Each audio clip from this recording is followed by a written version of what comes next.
हाय दोस्तों, स्वागत है आपका मेरे यूट्यूब चैनल बीके उज्जैन में। आज हम जो टॉपिक सीख रहे हैं दोस्तों वो एनसीएफ पे ऊपर है और एनसीएफ से रिलेटेड सारे क्वेश्चंस को भी करेंगे और एनसीएफ से रिलेटेड कुछ कंसेप्ट को भी समझेंगे। और इससे रिलेटेड जो मैं आपको बताऊंगी सर दोस्तों, इसके बाहर कुछ भी नहीं आएगा और एनसीएफ 2005 जो है आपका पूरा क्लियर हो जाएगा और आप इससे रिलेटेड क्वेश्चन को भी आसानी से सॉल्व करवाएंगे अगर एग्ज़ाम में आते हैं तो शुरू करते हैं दोस्तों। आज का जो टॉपिक है वो एनसीएफ 2005। एनसीएफ 2005 को सबसे पहले आपको आएगा एग्ज़ाम में कि आपका एनसीएफ का फुल फॉर्म क्या होता है। एनसीएफ का फुल फॉर्म होता है दोस्तों नेशनल करिकुलम फ्रेमवर्क। जैसा कि आपको लिखा हुआ है, ये दिखाई दे रहा है नेशनल करिकुलम फ्रेमवर्क। इसको हिंदी में बोलते हैं दोस्तों राष्ट्रीय पाठ्यचर्या रूपरेखा। राष्ट्रीय पाठ्यचर्या रूपरेखा से शब्द से ही समझ में आ रहा है दोस्तों कि जो पाठ्यचर्या रहती है, पाठ्यचर्या का निर्माण की जो जितने भी हम किस प्रकार से हम यूज़ करेंगे, मतलब जो हमारा एनसीएफ है, एनसीएफ क्या बताता है कि एनसीएफ बताता है कि क्या और कैसे पढ़ाना है, कब पढ़ाना है, कितना पढ़ाना है, ये सब सारी जो जो भी बातें हैं वो बताता है एनसीएफ। ठीक है, तो हम इसके बारे में बात करेंगे आगे कि क्या पढ़ाना है, कैसे पढ़ाना है, किस तरह से पढ़ाना है। ये सारी जो पाठ्यक्रम से रिलेटेड बातें हैं ये बताता है। और ये जो पाठ्यक्रम होता है वो किसके द्वारा डेवलप किया गया था? एनसीईआरटी के द्वारा डेवलप किया गया था। ठीक है, तो देखते हैं आगे क्या है हमारी स्लाइड को।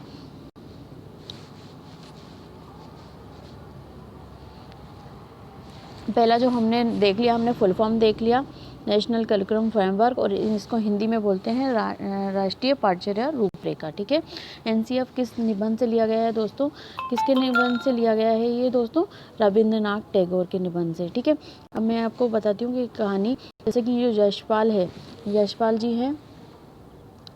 जी और उनके कुछ साथी वो क्या कर रहे थे, एक निबंध पढ़ रहे थे जिसका नाम क्या था? सभ्यता और प्रगति।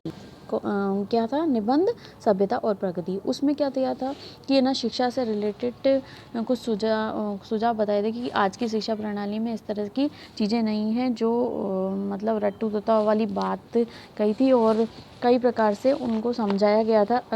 उस निबंध में बताया गया था कि जो हमारी शिक्षा जो अभी दी जा रही है वो बहुत ही ज़्यादा अच्छी नहीं दी जा रही है, और उससे रिलेटेड सारी चीज़ें बताई गई थी। और उसमें क्या बताया गया था, जो रविंद्रनाथ टैगोर है, रविंद्रनाथ टैगोर जी एक क्या है? पोएट थे, और उन्होंने कुछ लिखा था, एक निबंध लिखा था जिसका नाम क्या था? सभ्यता और प्रगति। इस निबंध में क्या था दोस्तों? उन्होंने क्रिएटिविटी की बात की गई थी और जॉयफुल लर्निंग की बात की गई थी, मतलब इन्जॉयमेंट के साथ पढ़ने की बात की गई थी। उनका कहना था कि बच्चे जो होते हैं वो जन्म से ही क्रिएटेड होते हैं और बच्चे हर एक कार्य को बहुत मस्ती में करना पसंद करते हैं। ठीक है, लेकिन बच्चों को जो मस्ती को गलत समझ लेते हैं, इसलिए जो रविंद्रनाथ टैगोर है वो उन्होंने क्रिएटिविटी को ज़्यादा महत्व दिया था। तो वो एज के अकॉर्डिंग रहता है दोस्तों। उन्होंने ये भी बताया था कि हमारे एज के अकॉर्डिंग रहता है, और ये जो क्रिएटिविटी होती है हमारी 21 से 30 साल के बीच में होती है, और जब भी बच्चा जन्म लेता है तो उस बच्चे के लिए सब कुछ नया होता है। ठीक है ना, तो हमारे लिए तो सब चीज़ें पुरानी हो जाती है, लेकिन बच्चे के लिए हर एक चीज़ नई होती है।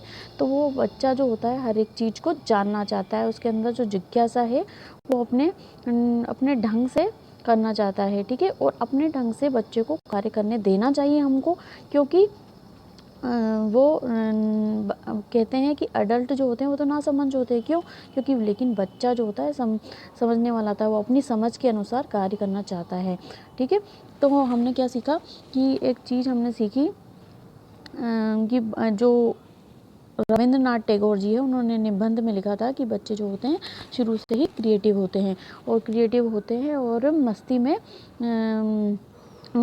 में खेल में और सीखना चाहते हैं। तो उनको मस्ती में सीखने का मौका देना चाहिए, लर्निंग बाय डूइंग का मौका देना चाहिए दोस्तों। ठीक है, और हमने एक चीज़ देखी दोस्तों कि जो निबंध था सभ्यता और प्रगति, इसमें यशपाल जी और कुछ उनके दोस्त जो पढ़ रहे थे तो उन्होंने देखा कि हाँ, ये हमारी जो हमारी शिक्षा व्यवस्था है उसमें कमी है और उसको हमको इस तरह से पढ़ाना चाहिए। तो ठीक है, तो कौन से अगर आपको बोला जाएगा कि जो एनसीएफ 2005 है वो किसके निबंध से लिया गया था, तो सभ्यता और प्रगति के निबंध से लिया गया था। और कौन सा किनने लिखा था ये निबंध, रविंद्रनाथ टैगोर के निबंध से। ठीक है, एनसीएफ 2005 किसके निबंध से लिया गया था, एनसीएफ 2005 रविंद्रनाथ टैगोर के निबंध से लिया गया था और इसका नाम क्या था, सभ्यता और प्रगति। दोस्तों ये चीज़ ध्यान रखिएगा, प्रगति जो होती है, जो प्रगति होती है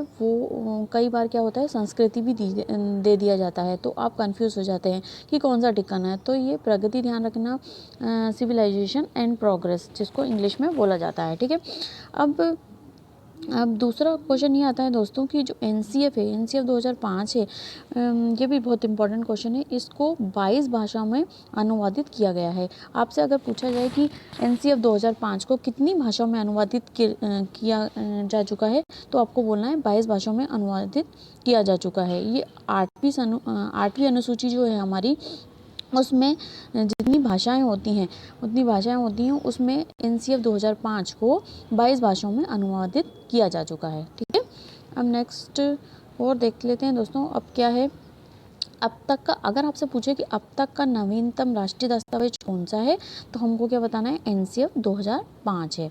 और ये किसकी पहल पर स्टार्ट किया गया था दोस्तों, मानव संसाधन विकास मंत्रालय, जैसे कि मैंने आपको लिख ही दिया है किसकी पहल पर स्टार्ट किया गया था। सबसे पहले जो पहल की थी वो मानव संसाधन विकास मंत्रालय ने की थी, और इसका फुल फॉर्म जरूर याद रखिएगा, MHRD। ठीक है, इसको बोलते हैं ministry of human resource development. और इसको, और दोस्तों इसका फुल फॉर्म याद रखना और इसका हिंदी में भी याद रखना। और ये अब इसका नाम क्या 2020 के अकॉर्डिंग इसका नाम क्या कर दिया गया है, शिक्षा मंत्रालय कर दिया गया है। शिक्षा मंत्रालय को इसका नाम जो है अब जो है शिक्षा मंत्रालय कर लिया है।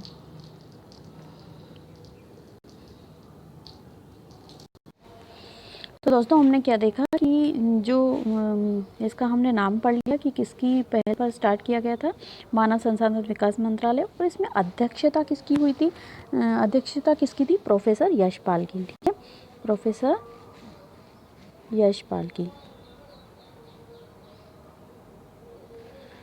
यशपाल की अध्यक्षता में हुआ था। तो एनसीएफ जो तैयार हुआ था दोस्तों, हमको पता चल गया जो एनसीएफ तैयार हुआ था वो किसके, एक बार फिर से बता देती हूँ। ठीक है, अब पहले ये बताओ कि लागू कब हुआ था, ये 2005 में, है ना। और 4 बार इसका एनसीएफ आ चुका है। ये पूछे जाते हैं दोस्तों कि कितनी बार एनसीएफ आ चुका है, 4 बार एनसीएफ आ चुका है। ठीक है, और ये पहला जो एनसीएफ था वो 1975 में आया था। इसमें कुछ सुधार की आवश्यकता थी, इसलिए फिर 1988 में आया, फिर इसके बाद 2000 में आया, और फिर इसके बाद 2005 में आया। ठीक है, 75 में, फिर 1988 में, फिर 2000 और 2005 में। इससे ये भी पूछा जाता है दोस्तों कि 2005 से पहले कौन सा आया था, तो 2005 से पहले 2000 आया था, 2000 का वर्जन आया था। ठीक है, तो इसको हमको याद रखना है सारे वर्जनों को। और 2005 से पहले कौन सा आया था, 2000 आया था। और इससे पहले कौन सा आया था, सेकेंड एनसीएफ कब आया था, ये भी पूछा जा सकता है। सेकेंड एनसीएफ कब जो आया था, 1988 में आया था। ठीक है, तो हमने क्या बताया दोस्तों कि आपको इसका फुल फॉर्म बता दिया, नेशनल करिकुलम फ्रेमवर्क, राष्ट्रीय पाठ्यचर्या रूपरेखा, है ना। करिकुलम को बनाया है इन्होंने, पाठ्यचर्या को बनाया है के बारे में जो क्या बनाना है ना, इसमें किस प्रकार का सिलेबस रहेगा और क्या पढ़ाना है, कितना पढ़ाना है, ये सब एनसीएफ में दिया रहता है। सिद्धांत ये बताया जाता है कि क्या क्या करना है अपन को। ठीक है, और किस के निबंध से लिया गया था, रविन्द्रनाथ टैगोर के निबंध से लिया गया था। ये एनसीएफ बनाया क्यों गया है दोस्तों, आपको पता चल गया ना कि एनसीएफ क्यों बनाया गया है, शिक्षा व्यवस्था में सुधार करने के लिए। और ये कब उनको शिक्षा व्यवस्था के सुधार के बारे में पता चला, जब क्या कर रहे थे, जो यशपाल जी थे, जो अध्यक्ष थे यशपाल जी, और कुछ उनके दोस्त जो है एक निबंध पढ़ रहे थे, और जिसका नाम क्या था, सभ्यता और प्रगति। और सभ्यता और प्रगति में शिक्षा व्यवस्था के बारे में बहुत अच्छे से बताया गया था कि हमारी जो शिक्षा व्यवस्था है वो अच्छी नहीं है और सिर्फ रट के लर्निंग रटने पर आधारित है और क्रिएटिविटी और बच्चों की क्रिएटिविटी पे ध्यान नहीं दिया जाता और ना ही उनकी रोट लर्निंग पे ज़्यादा ध्यान दिया जाता है। इस तरह से उनमें बताया गया था। ठीक है, तो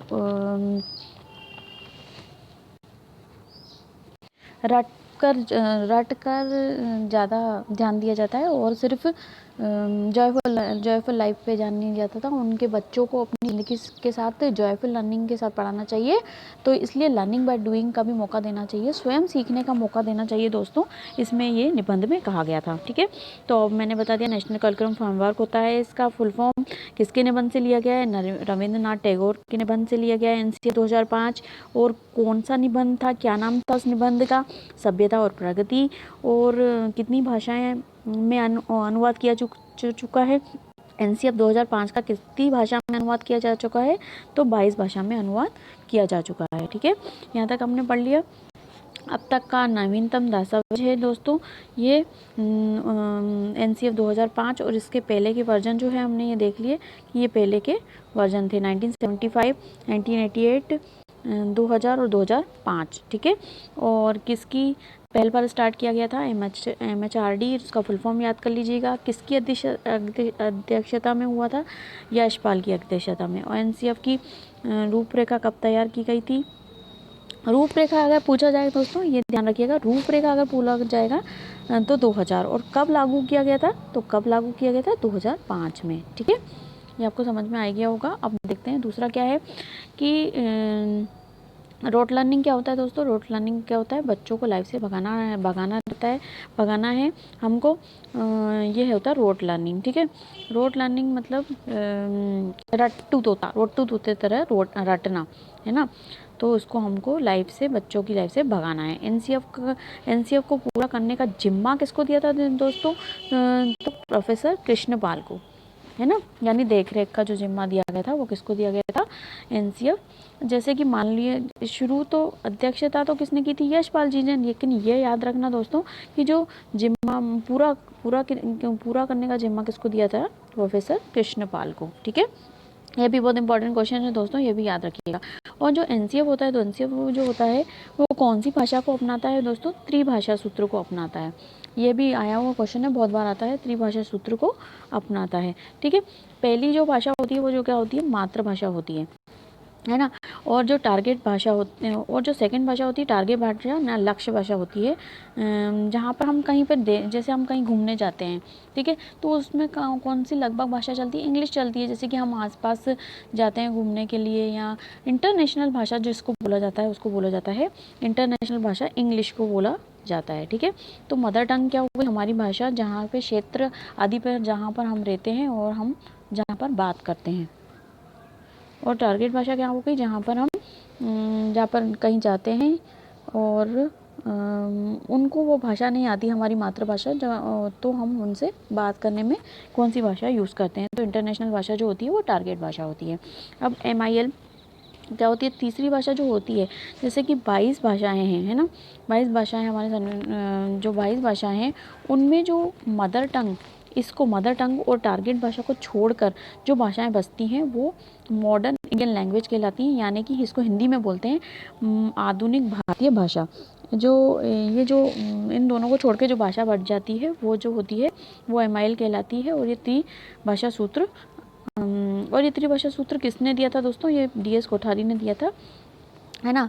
अभी जो हमारी जो स्कूल व्यवस्था है उसमें ये भाषा त्रिभाषा सूत्र अपनाने के लिए बोला गया है, लेकिन ये पूरी तरह से लागू अभी अपनाया नहीं गया है। ठीक है, अब ये दूसरा चीज़ें ये भी पूछी जाती हैं दोस्तों कि NCF के अकॉर्डिंग विषयों की नंबरिंग की गई है, और जो पहले प्रेफरेंस किसको देना है? पहले नंबर पे किसको प्रेफरेंस देना है? ठीक है, तो पहले नंबर पे किसको प्रेफरेंस देना है? त्रिभाषा सूत्र को है ना। और त्रिभाषा सूत्र में भी सबसे पहले क्या भाषा जो होनी चाहिए, मातृभाषा में। अगर कोई भी चीज़ समझा रहे हैं या सिखा रहे हैं तो हम उसको मातृभाषा में सिखाएंगे तो वो जल्दी सीखेगा और उसको कॉन्फिडेंस अच्छा आएगा, आत्मनिर्भर और आत्मविश्वास बढ़ेगा। ठीक है, तो इसको हमें जो जो प्राथमिक स्तर के बच्चे हैं उनको कैसे सिखाना चाहिए, उनको अपनी मातृभाषा में सिखाना चाहिए। ठीक है, दूसरा प्रेफरेंस किसको दिया है दोस्तों, इनने हिंदी और कंप्यूटर साइंस को दिया है। ठीक है, और तीसरा प्रेफरेंस दिया है साइंस को। इसको आपको क्रम को याद रखना पड़ेगा, आपसे पूछ लिया जाएगा कि जो एनसीएफ 2005 के अनुसार जो सेकंड नंबर है, सेकंड नंबर पे किसको प्रेफरेंस दिया गया है ना। तो बहुत सारे ऑप्शन दिए जाएंगे, मैथ्स, साइंस, समझ, एसएसटी।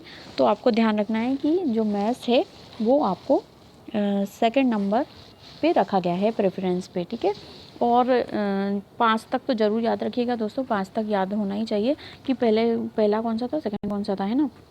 तो तीसरे नंबर पे किसको दिया गया है, विज्ञान को प्रेफरेंस दिया गया है। इसके बाद सोशल साइंस को प्रेफरेंस दिया गया है दोस्तों, और इसके बाद आर्ट को, है ना।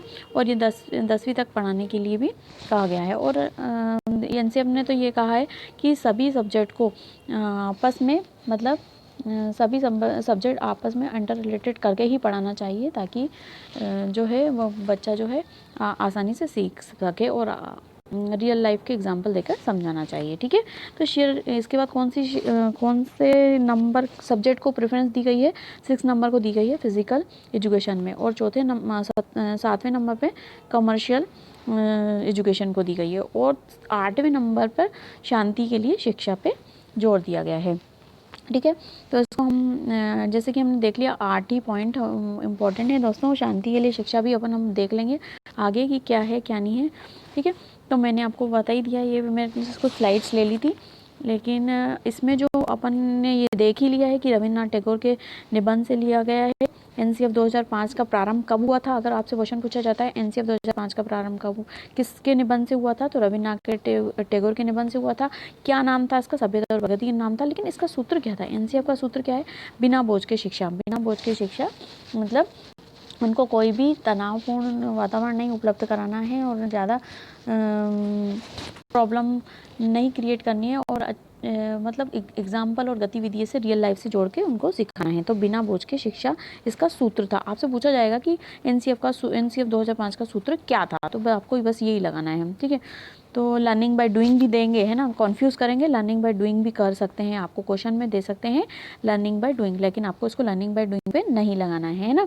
तो क्योंकि एनसीएफ जो है वो ये भी बोलता है कि करके सीखने पे बल दिया है एनसीएफ 2005 ने, लेकिन अपन को सूत्र याद रखना है। अगर सूत्र की बात किया जाए तो बिना बोझ के शिक्षा पे अपन को टिक लगाना है। ठीक है, अब ये भी मैंने आपको बता दिया कि एनसीएफ 2000 में संशोधन करके एनसीएफ 2005 का निर्माण किया गया था। और ये पूछा जाएगा एनसीएफ 2005 के पहले का संशोधन वर्जन कौन सा था, तो आपको क्या बोलना है, एनसीएफ 2000 बोलना है। ठीक है, अब ये भी मैंने आपको बता ही दिया है कि जो एनसीएफ 2000 का अनुवाद 8वीं अनुसूची में दी गई 22 भाषाओं में अनुवाद किया गया है। ठीक है ना, एनसीएफ। और ये अब हम पढ़ेंगे दोस्तों कि 5 प्रिंसिपल्स कौन से हैं।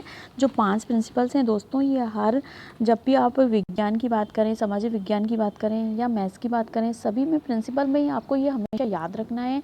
और जब आपका ये ख़त्म भी हो जाएगा ना, ये प्रशिक्षण फिनिश हो जाएगा, उसके बाद भी आपको इन 5 प्रिंसिपल्स को हमेशा याद रखना है, क्योंकि ये 5 प्रिंसिपल्स ही आपकी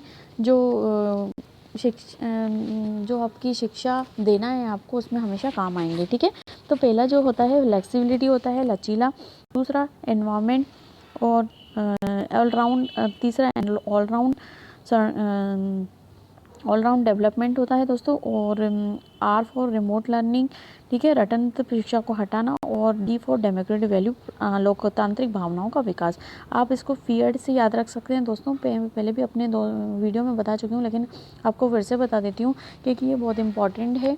और उसमें कुछ लिखा नहीं हुआ था, उसमें स्लाइड नहीं थी, तो आपको इतना अच्छे से समझ में नहीं आया होगा। तो मैं आपको आज 5 मूल सिद्धांत जो होते हैं, मूल सिद्धांत इसको हिंदी में बोलते हैं सिद्धांत, प्रिंसिपल्स को बोलते हैं 5 मूल सिद्धांत। तो पहला सिद्धांत क्या कहता है दोस्तों, पहला सिद्धांत ये कहता है दोस्तों, फियर्ड को इंग्लिश में याद कर सकते हैं, एफ से क्या होता है, फ्लेक्सिबिलिटी, लचीला। तो जो होता है टीचर को बहुत लचीला होना चाहिए दोस्तों, अपने सब्जेक्ट के अकॉर्डिंग गतिविधियाँ और मतलब जो टॉपिक है उसके अकॉर्डिंग गतिविधियाँ कराना चाहिए, और बच्चे के एज के अकॉर्डिंग इतना फ्लेक्सिबल होना चाहिए कि वो समझ सके कि कौन से सीखने के प्रतिफल आपको अप्लाई करने हैं, ठीक है। और अगर फ्लेक्सिबल होगा टीचर तो वो बच्चे क्या होंगे, जल्दी सीख जाएंगे, ठीक है दोस्तों। तो जो टीचर होता है, टीचर को फ्लेक्सिबल होना चाहिए टेक्नोलॉजी के अकॉर्डिंग, और उनको कई प्रकार से अपनी शिक्षा में परिवर्तन करते रहना चाहिए ताकि वो बच्चों को आसानी से समझा गया। और ये जो 5 प्रिंसिपल है दोस्तों, ये जो 5 मूल सिद्धांत है, अगर इन 5 रूल्स को आपने फॉलो कर लिया तो बच्चों को आसानी से एजुकेट किया जा सकता है, बड़ी अच्छी शिक्षा उनको प्रदान की जा सकती है, ठीक है। तो पहला क्या होता है दोस्तों, पहला होता है पीरियड में पहला पॉइंट होता है फ्लेक्सिबिलिटी, मतलब लचीला, ठीक है। जो मैंने आपको बता दिया कि टीचर को फ्लेक्सिबल होना चाहिए, है ना, चीज़ों के अनुसार उनको बच्चों के अनुसार ही चीज़ों को बताना चाहिए। और हमारा एवोल्यूशन सिस्टम भी यही कहता है कि जो हमारे टीचर है उसको फ्लेक्सिबल होना चाहिए, ठीक है। और 2005 में यही कहा गया है दोस्तों, है ना। और सीसीई जो आया था, हमको पता है ना, सीसीई आ चुका है। सीसीई मतलब कम्प्रिहेंसिव एंड कंटिन्यूस एवोल्यूशन, ठीक है, मतलब सतत व्यापक विकास, है ना। हर पक्ष का विकास करना चाहिए, ये नहीं कि एक ही पक्ष का विकास किया जा रहा है। तो ऑल राउंड डेवलपमेंट मतलब इन्वायरमेंट हमको क्या देना चाहिए, बाहर की दुनिया का भी इन्वायरमेंट देना चाहिए। जो कुछ भी बच्चा अगर टेक्स्ट बुक तक सीमित नहीं रहेगा दोस्तों, बच्चा वो सिर्फ बच्चे के क्लासरूम तक ही हम उसको रखें और हम बाहर की दुनिया के बारे में बात नहीं करें, तो वो बच्चा इतनी जल्दी नहीं सीख पाएगा। जैसे कि हम उसको सेब दिखा दें, हम उसको किताबों में पिक्चर दिखा के बता दें ये एप्पल है, लेकिन वो दुनिया में अगर हम उससे पूछें रियल लाइफ में ये क्या है, तो वो समझ ही नहीं पाएगा। वो तो सेब बोलेगा और ये नहीं बता पाएगा कि इसको सेब को ही एप्पल बोला जाता है, ठीक है। तो बाहर दुनिया का भी उसको विकास करना है। जैसे अपने जो रियल लाइफ के एग्जाम्पल है उससे रिलेटेड चीज़ों को समझाना है, ठीक है।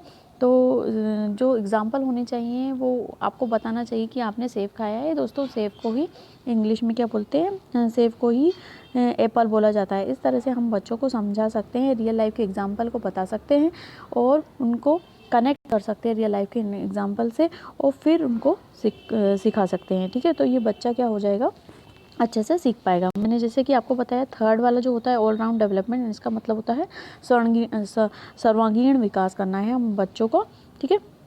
तो सर्वांगीण विकास करने में हमको सभी तरह का विकास करना होता है दोस्तों, जैसे कि फिजिकल विकास, मेंटल विकास, सोशल विकास, इमोशनल विकास, लैंग्वेज का विकास, सभी प्रकार का विकास, जैसे कि शारीरिक विकास है ना, सामाजिक विकास करना, उसका भावात्मक विकास करना, उसका भाषा का विकास करना, सभी प्रकार का विकास करना है। ये नहीं कि बस बच्चा जो है ला रहा है, अच्छे नंबर ला रहा है, बस हो गया, नहीं। इसका विकास अच्छे नंबर लाने से नहीं है, जीवन में कुछ कर सके बच्चा, और अच्छे नंबर के साथ साथ में उसका सभी प्रकार का विकास हमको करना चाहिए, ठीक है।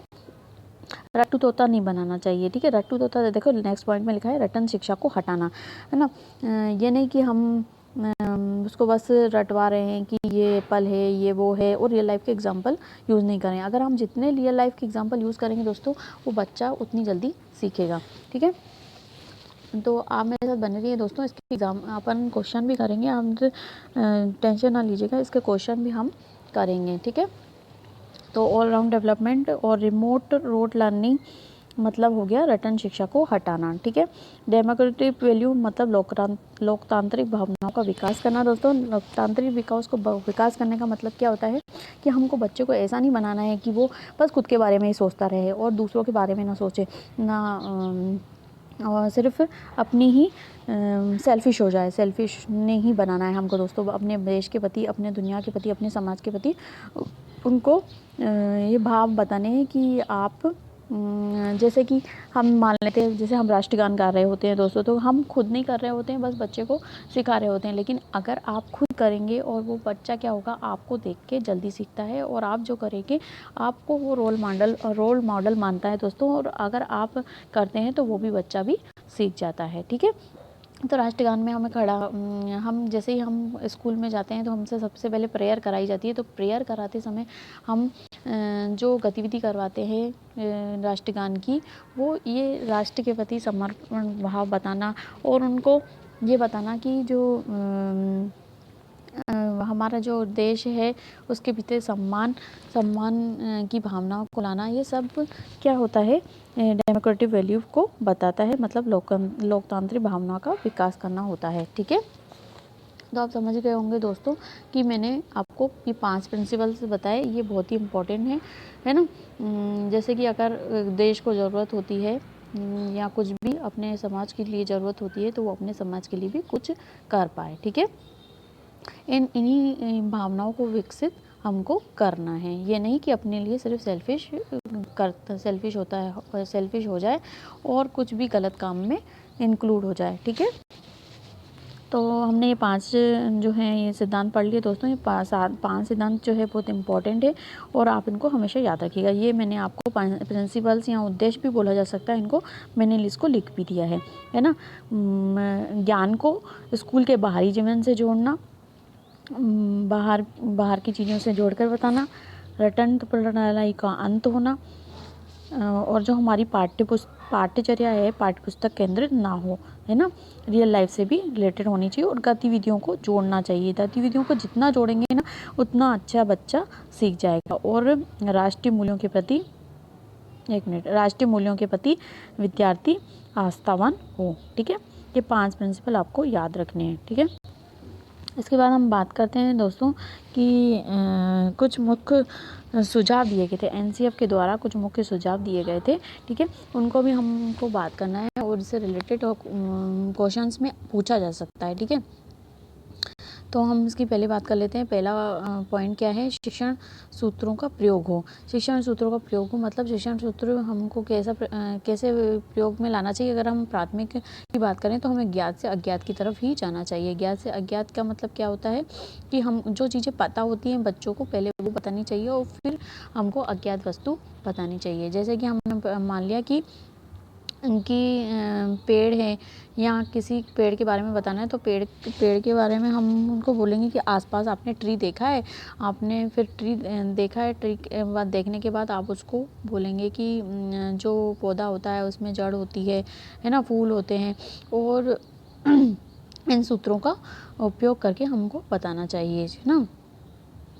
सूचना को ज्ञान मानने से बचा जाए। ठीक है, ये हमको सिर्फ सूचना जो होती है वो अलग होती है और ज्ञान अलग होता है। ठीक है, जैसे कि ना हमने उसको पेड़ के बारे में बता दिया दोस्तों, है ना, पेड़ के बारे में दोस्तों बता दिया, लेकिन ना जैसे उसको ज्ञान नहीं हुआ, कहीं और देख रहा था या उसको समझ में नहीं आया तो वो उसकी तरह से उसके ओर से सिर्फ सूचना ही रह जाएगी दोस्तों, ज्ञान नहीं माना जाएगा। ज्ञान तो वो हो जाता है जब वो रियल लाइफ में अप्लाई करने लगता है। जैसे कि हम उसको सिंपल इंटरेस्ट या हम कुछ भी ब्याज की समझाने लगते हैं और वो रियल लाइफ में अप्लाई करने लगता है। ठीक है, तो मोटी किताबें असफलता का कारण है दोस्तों। जैसे कि हमको पता है कि अगर यूपी की बात करें तो वहाँ पे कितनी मोटी किताबें हो जाती थी, लेकिन उसमें परसेंटेज जो होते थे सबसे कम आते थे लोगों के।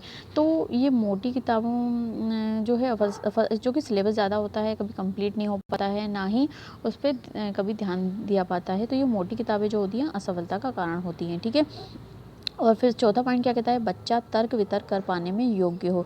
मतलब ऐसा नहीं कि दोस्तों कि ना हमने बस उसको समझा दिया पढ़ा दिया बस हो गया, लेकिन बच्चा अगर तर्क कर पाएगा तो तर्क के साथ अपनी बात रख पाएगा तो क्या हो जाएगा, ये तर्क हमें विकसित करना ही है दोस्तों। क्योंकि है ना, जैसे कि हम छोटे बच्चों को क्या सिखाते हैं कि वर्गीकरण का कौशल सिखाते हैं, जैसे शुरू में, है ना, जो तीसरी और चौथी पांचवी का बच्चा हो जाता है उसके वर्गीकरण का कौशल सिखाते हैं। जैसे कि हम बताते हैं कि ये एक ग्रुप बना लेना। ठीक है, वर्गीकरण का कौशल समझा देना। जैसे सबसे पहले उनको क्या बताते हैं,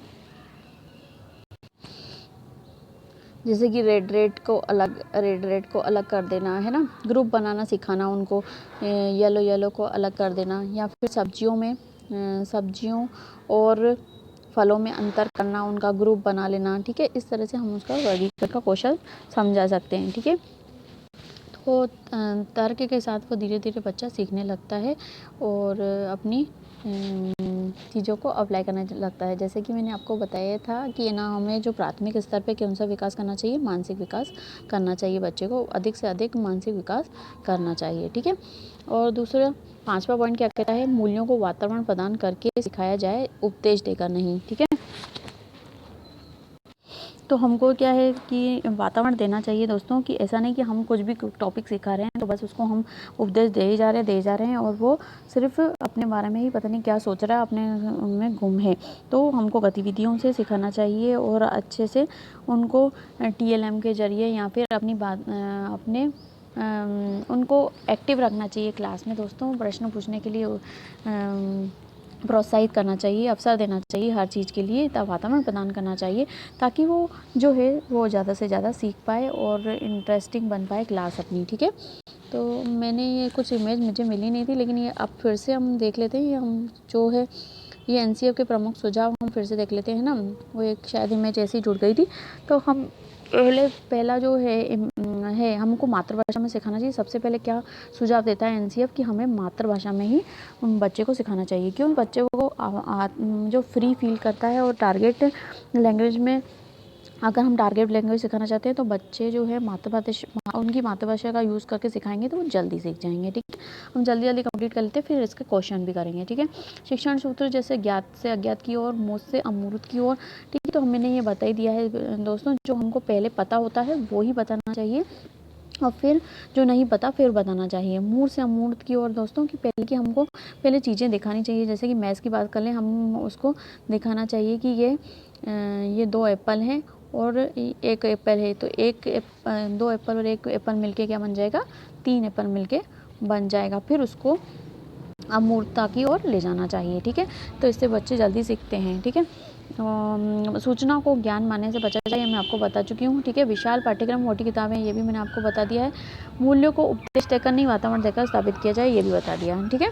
अभिभावकों को सख्त का संदेश दिया जाए कि बच्चों को छोटी उम्र में निपुण बनाने की आकांक्षा रखना गलत है। ऐसा नहीं, देखो जैसे बच्चे होते हैं दोस्तों, उनको अपनी खुद की इच्छाएँ भी होती हैं। और जैसे कि ये नहीं कि हम अपनी इच्छाएँ उन पे थोप दें। जैसे कि हमको IAS ऑफ़िसर बनाना है, हम खुद तो नहीं बन पाए, लेकिन हम बच्चों को बनाना चाहते हैं कि वो हमारे IAS ऑफ़िसर बन जाएँ, और उसको खूब पढ़ाई करने के लिए बार-बार जोर दिया जाता है और ना खेलने-वेलने के लिए नहीं दिया जाता है।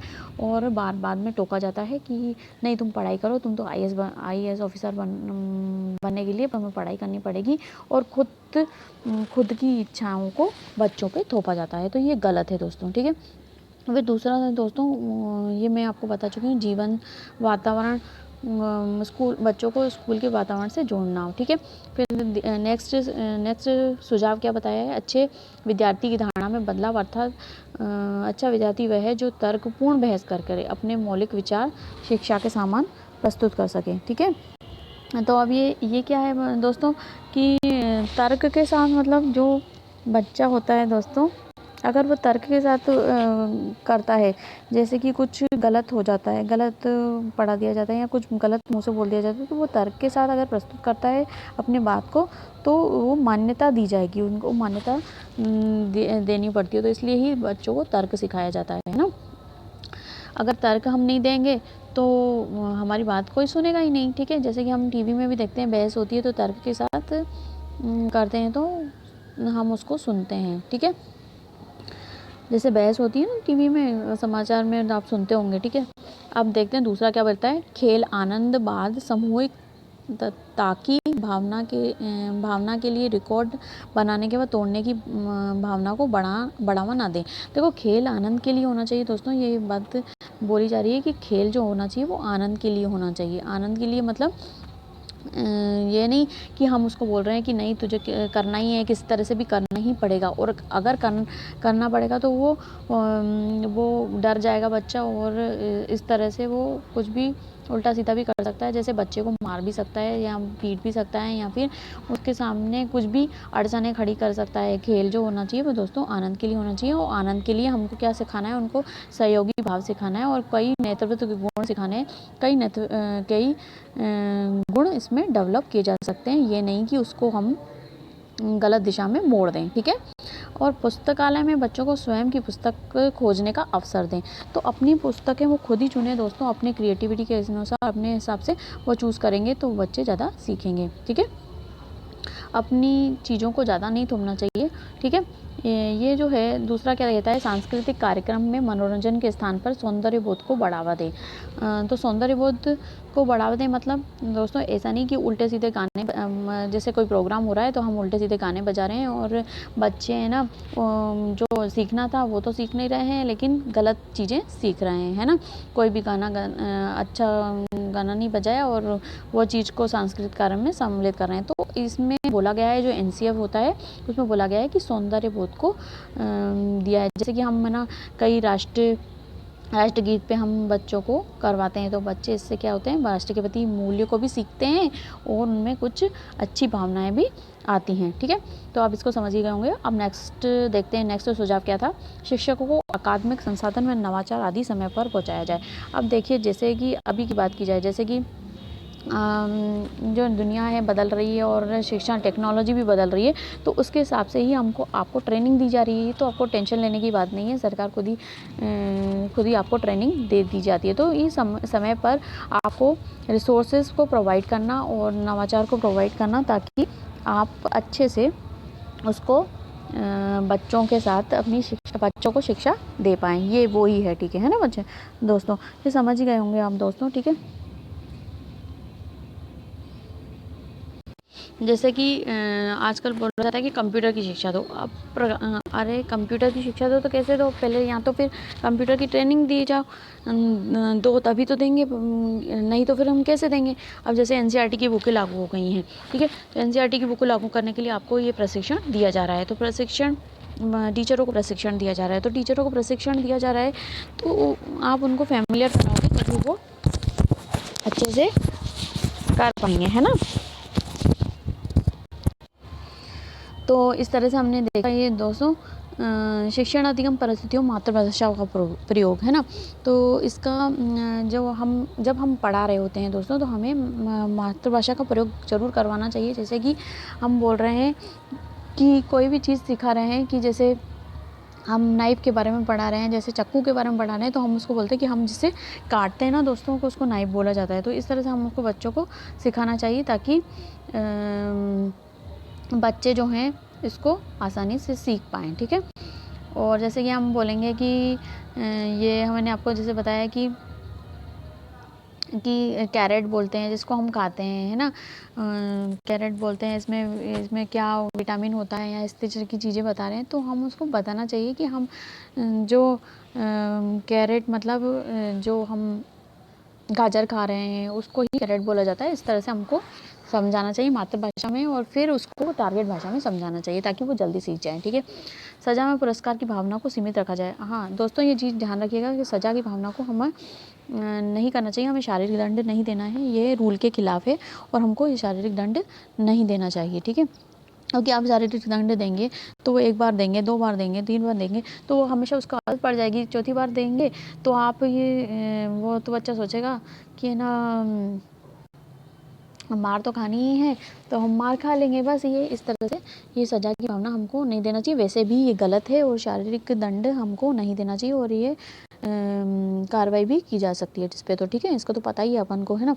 तो शारीरिक दंड किसी भी प्रकार का नहीं देना चाहिए और आप अगर दे भी रहे हो कुछ भी अगर पनिशमेंट दे रहे हो तो वो शारीरिक दंड नहीं होना चाहिए। ठीक है, पुरस्कार जो होता है दोस्तों, अगर बार बार आप पुरस्कार भी देंगे, जैसे बच्चे को लालच देंगे, बार बार लालच देंगे तो आपको हर बार उसकी जिद को पूरा करना पड़ेगा और ये जिद पूरी आप हर चीज़ की जिद को पूरी नहीं कर सकते तो वो बच्चा जिद्दी बन जाएगा। तो हर बार की पुरस्कार नहीं देना चाहिए, थोड़े हद के बाद पुरस्कार को हटा लेना चाहिए ना। बार बार ये नहीं बोलना चाहिए कि आप कब तक पुरस्कार देते रहेंगे। ठीक है, तो ये पुरस्कार बार बार देने की बात नहीं करनी चाहिए। ठीक है, समुदाय को मानवीय संसाधन के रूप में प्रयुक्त होने का अवसर दें। दोस्तों जैसे कि हमें पता है कि हमें समाज भी हमें बहुत चीज़ें सिखाता है, तो ये भी हमको अवसर देना चाहिए कि वो समाज से भी कई चीज़ें सीख सके। जैसे कि अपने बच्चों से भी हमें एक बहस करवानी चाहिए या डिस्कशन करवाना चाहिए किसी टॉपिक पे, ताकि बच्चे आपस में कुछ सीख सकें, है ना। कम्युनिटी मतलब आप समझ गए होंगे समुदाय,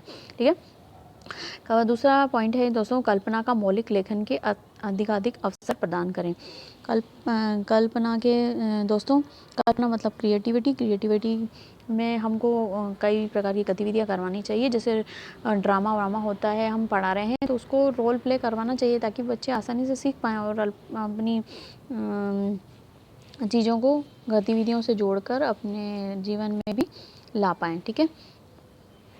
हमको हर प्रकार के अवसर देना चाहिए। सह शैक्षणिक गतिविधियाँ वही दोस्तों अभी मैंने बताया कि सह शैक्षणिक गतिविधियाँ जो पढ़ाई से हटकर जो चीज़ें हैं, गतिविधियाँ कराना या फिर कोई भी गेम खिलाना, ये सब गतिविधियाँ करके ही हमको बच्चों को जो पढ़ाना चाहिए, और अभिभावकों को भी जोड़ना चाहिए। अगर अभिभावक आएंगे दोस्तों, अगर हम गतिविधियों में कभी कभी बुलाते हैं तो क्या होता है कि बच्चे जो हैं बहुत कॉन्फिडेंस फील करते हैं, उनको देखकर खुश होते हैं बच्चे, और जो अभिभावक आते हैं उनको देखकर वो अच्छा करने की कोशिश करते हैं कि हमारे माँ बाप देख रहे हैं, जो हमको हमेशा प्रोत्साहन देते रहते हैं। उनको देखकर वो खुश होते हैं और अच्छे से करने की कोशिश करते हैं। और हाँ, अभिभावकों को भी इन गतिविधियों में जोड़ा जाए, उनको भी करने के लिए प्रेरित करना चाहिए, और ताकि वो करेंगे तो वो देखेंगे कि जो हमारे माँ बाप हैं वो कर रहे हैं तो हम भी करें, उनको देख के वो भी करने लग जाते हैं, ठीक है।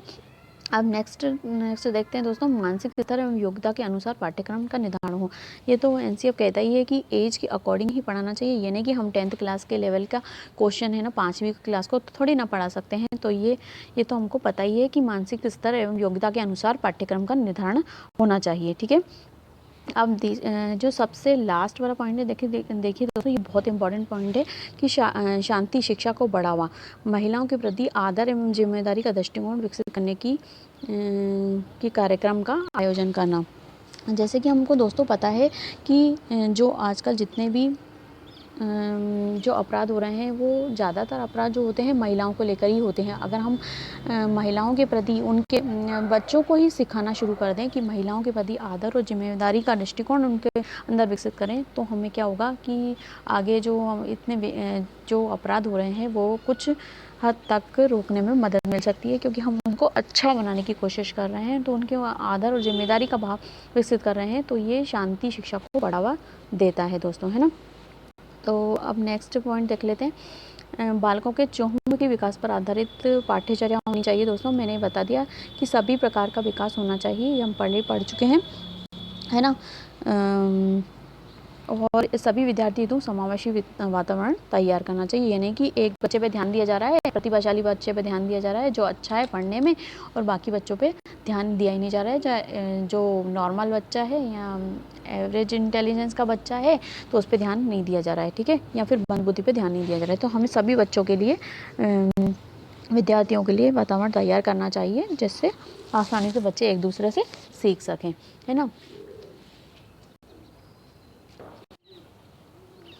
दोस्तों अब हम कुछ क्वेश्चन कर लेते हैं, इसके बाद के जो वीडियो है उसमें मैं डाल दूंगी, क्योंकि वीडियो पड़ा हो रहा है, ठीक है। एनसीईआरटी 2005 किस पर बल देता है?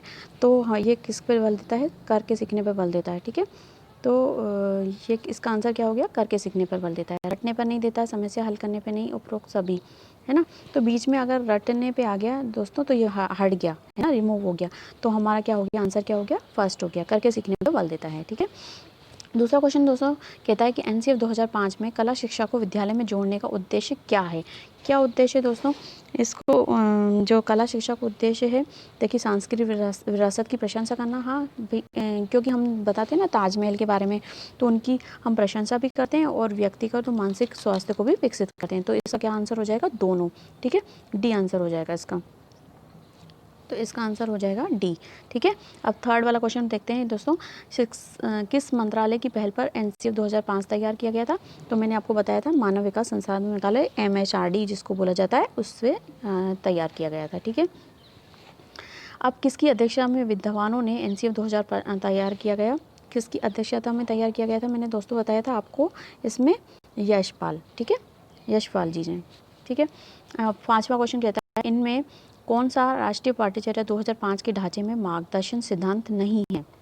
नहीं है पूछा दोस्तों, पहले ये आपको याद रखना है कि नहीं है पूछा है, ठीक है।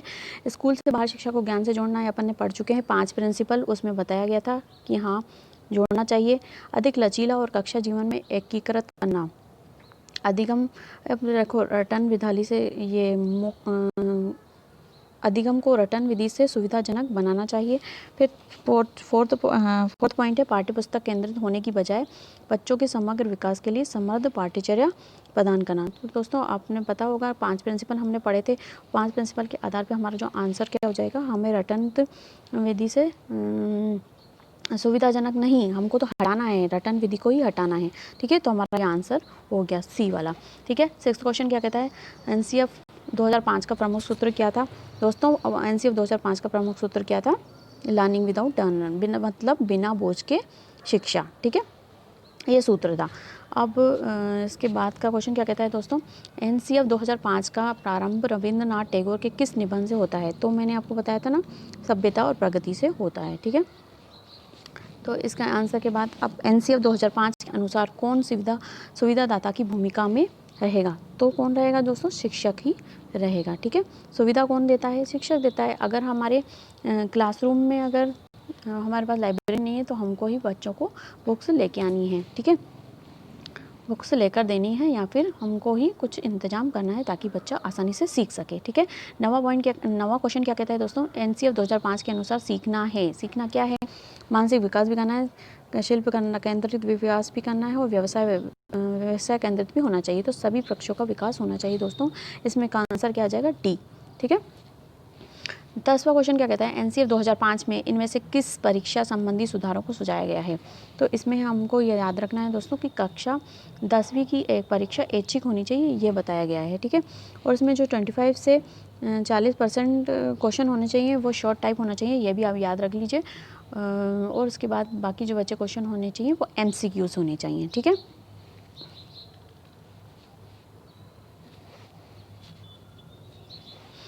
एनसीएफ 2005 के अंतर्गत परीक्षा सुधारों में निम्न में से किस सुधार को सुझाया गया है।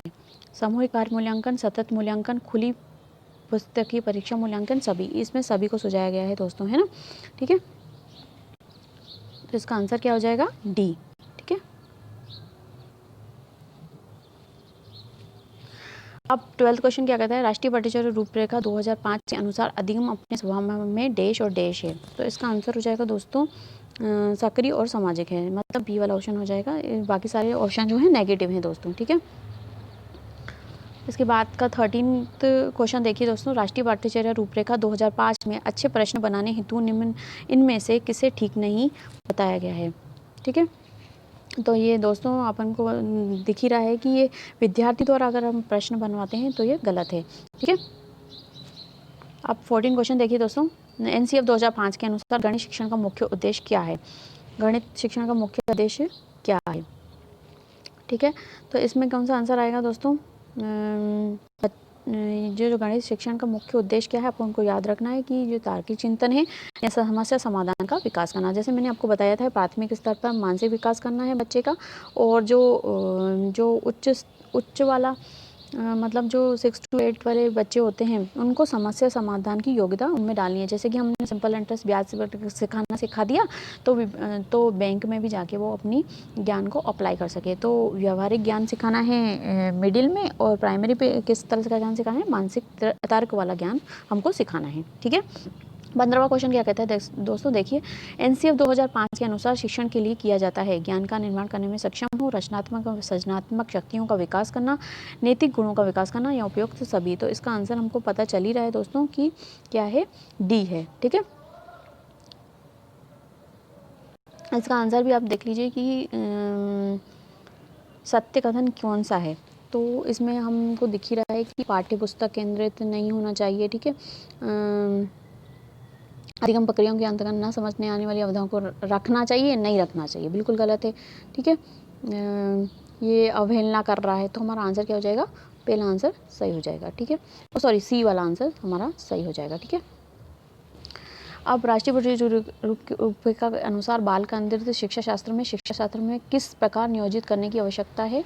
तो हमारा क्या आंसर रहेगा, अभिरुचियों के अनुसार, उनकी रुचियों के अनुसार हमको करने की आवश्यकता है। ठीक है, नेक्स्ट क्वेश्चन क्या कहता है, राष्ट्रीय पाठ्यचर्या की रूपरेखा 2005 के अनुसार शारीरिक असुविधा का सामान्य स्रोत नहीं है। क्या नहीं है दोस्तों, ये नहीं है। ठीक है, असुविधा का, है ना। तो छोटे बच्चे को दूर तक पैदल चलना, ये सब चीज़ें हैं ना, घटिया फर्नीचर, ठीक है। और थर्ड वाला शारीरिक दंड, है ना, ये सब स्रोत असुविधा के स्रोत हैं, और लेकिन ये डी वाला नहीं है, ठीक है। अब ये वाला देखो, राष्ट्रीय पाठ्यचर्या रूपरेखा 2000 के अनुसार सत्य नहीं है। क्या सत्य नहीं है? देखो, बच्चे को एक व्यक्तिगत स्तर पर एक ही स्तर से सिखाना है, अलग अलग विधियों के द्वारा सिखाना चाहिए दोस्तों, क्योंकि बच्चा एक ही जैसा नहीं होता, अलग अलग विधियों को प्रयोग करके सिखाना चाहिए, ठीक है। एक जैसी क्षमता किसी में भी नहीं होती, ठीक है। बच्चे अलग अलग होते हैं, जो हम पहले ही पढ़ चुके हैं। अब राष्ट्रीय पाठ्यचर्या रूपरेखा 2005 के अनुसार कक्षा में शिक्षक की भूमिका कैसी होनी चाहिए?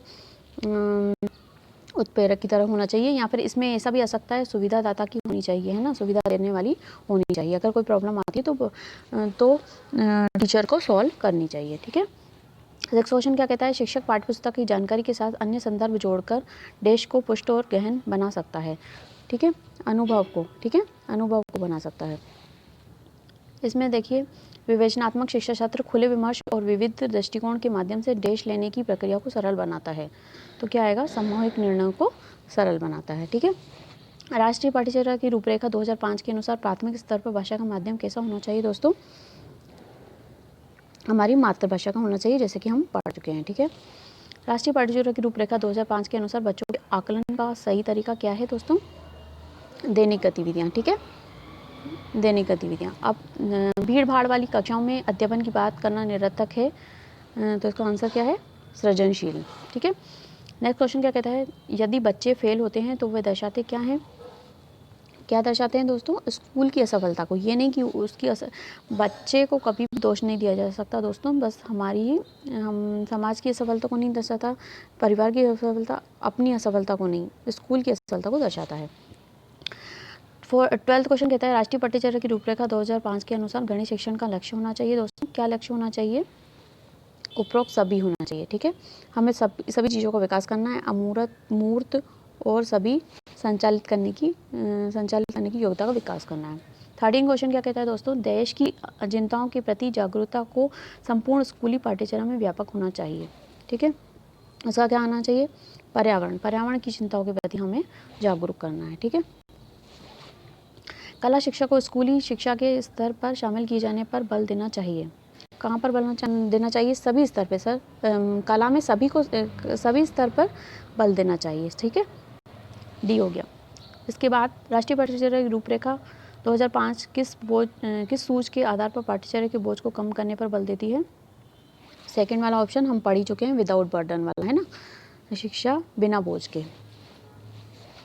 राष्ट्रीय पाठ्यचर्या की रूपरेखा 2005 के संस्कृतियों के संबंध में कौन सा कथन सत्य नहीं है? तो कौन सा कथन सत्य नहीं है? ये राजनीति वाला। इसमें राजनीति कहाँ से आ गई, है ना, हम तो सब पढ़ चुके हैं ना ये चीज़ें, 5 सिद्धांत वही है, ठीक है। एनसीएफ में कला शिक्षा को विद्यालय से जोड़ने का मस्तक है, ये हम पहले भी देख चुके हैं, शायद ये क्वेश्चन आ चुका है, ठीक है। तो इसका आंसर क्या हो जाएगा? डी आंसर हो जाएगा, ठीक है। किस पे बल देता है एनसीएफ? करके सीखने पर बल देता है दोस्तों, ठीक है। शिक्षा सुधारों में इनमें से किस सुधार को सुझाया गया है दोस्तों? ये सभी सुधारों को सुधारा गया है, हम अभी पहले भी पढ़ चुके हैं शायद ये क्वेश्चन, ठीक है। अब शांति के लिए शिक्षा कौन से नंबर पर आती है दोस्तों? ये भी आपसे क्वेश्चन पूछा जा सकता है, तो ये 8वें नंबर पे आती है, ठीक है। इसी तरह से कई सब्जेक्ट को पूछा जा सकता है, जिसको आपको याद करना, जो मैंने आपको पहले ही बता दिया है। अब ये लिखा है, शांति के लिए शिक्षा किससे संबंधित है? किससे संबंधित है दोस्तों? ये है महिलाओं से संबंधित। हम मैंने बताया था ना, महिलाओं का आदर। दूसरा क्वेश्चन क्या कहता है? तो एनसीएफ 2005 के अनुसार कक्षा 1 एवं 2 के विद्यार्थियों के लिए मूल्यांकन का तरीका कैसा होना चाहिए दोस्तों, है ना। इसमें मौखिक परीक्षा होनी चाहिए दोस्तों, है ना। ये जो होता है 1 और कक्षा 2 जो होती है, उसको मौखिक परीक्षा के आधार पर मूल्यांकन हमको करना चाहिए, ठीक है।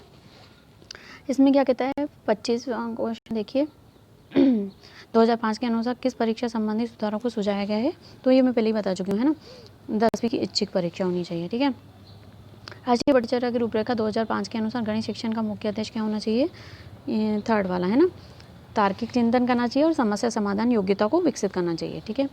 मार्गदर्शी सिद्धांत कौन सा नहीं है दोस्तों? इसमें अंग्रेजी भाषा को शिक्षा देना, ठीक है। ये सब हमारे 5 वाले सिद्धांत है ना, उसमें 3 सिद्धांत दे दिए गए हैं और अंग्रेजी भाषा का मार्गदर्शी सिद्धांत नहीं था, इसलिए हमने इसको टिक लगा दिया। अब ये एनसीईआरटी जोड़ देता है किस पर जोर देता है दोस्तों? बाल केंद्रित शिक्षा पर। ठीक है, ये सब करते हैं। ठीक है, अब हम दोस्तों नेक्स्ट वीडियो में मिलेंगे, जिसमें हम क्या करेंगे कि गणित और सामाजिक विज्ञान इससे रिलेटेड क्वेश्चन को करेंगे कि गणित से रिलेटेड क्वेश्चन क्या आते हैं एनसीएफ के और सामाजिक विज्ञान के। तो मिलते हैं दोस्तों अगले वीडियो में अगले कंटेंट के साथ। और अगर आपको मेरा वीडियो अच्छा लगे दोस्तों तो इसको लाइक ज़रूर करना, शेयर करना और अपने दोस्तों को भी बताना और उनको भी शेयर कर देना। और हाँ, आप अगर मेरे चैनल पे नए हैं और आप मेरे चैनल पे पहली बार विजिट कर रहे हैं तो उसको चैनल को ज़रूर सब्सक्राइब कर लीजिएगा और बेल बटन को दबा दीजिएगा, ताकि आपको आने वाला वीडियो आपको सबसे पहले मिल सके। ठीक है दोस्तों, तो मिलते हैं अगले वीडियो में अगले कंटेंट के साथ। तब तक के बाय बाय।